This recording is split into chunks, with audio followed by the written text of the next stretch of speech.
नमस्कार. पाहूयात महत्त्वाची बातमी. वाड्या वस्त्यातील दुर्गम भागासाठी संजीवनीचा आरोग्य दूत उपक्रम. बोरिवडे पैकी मराठवाडी व कैकतवाडीत मोफत फिरता दवाखान्याचे उद्घाटन.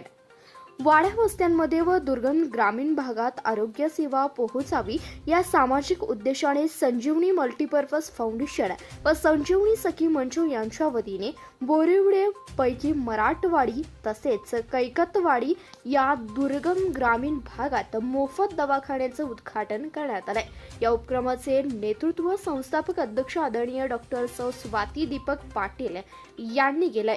या मोफत दवाखान्यामार्फत परिसरातील सर्वसामान्य नागरिक, माता भगिनी, ज्येष्ठ नागरिक तसेच लहान मुलांना प्रत्येक बुधवारी मोफत वैद्यकीय तपासणी, आजाराबाबत सविस्तर मार्गदर्शन, आरोग्य उपचार व आवश्यक औषधे पूर्णत मोफत उपलब्ध करून दिली जाणार आहेत. ग्रामीण व दुर्गम भागांसाठी नागरिकांना वेळेवर आणि सुलभ आरोग्य सेवा मिळावी हा या दवाखान्याचा मुख्य हेतू आहे. उद्घाटनाप्रसंगी बोलताना डॉक्टर स्वाती दीपक पाटील यांनी सांगितले की सर्वसामान्य जनतेपर्यंत मोफत व वेळेवर वैद्यकीय सेवा पोहोचविणे हेच आमचे ध्येय आहे. आरोग्य ही मूलभूत गरज असून कोणालाही उपचारापासून वंचित राहावे लागू नये यासाठी संजीवनी परिवार सातत्याने कार्यरत राहील.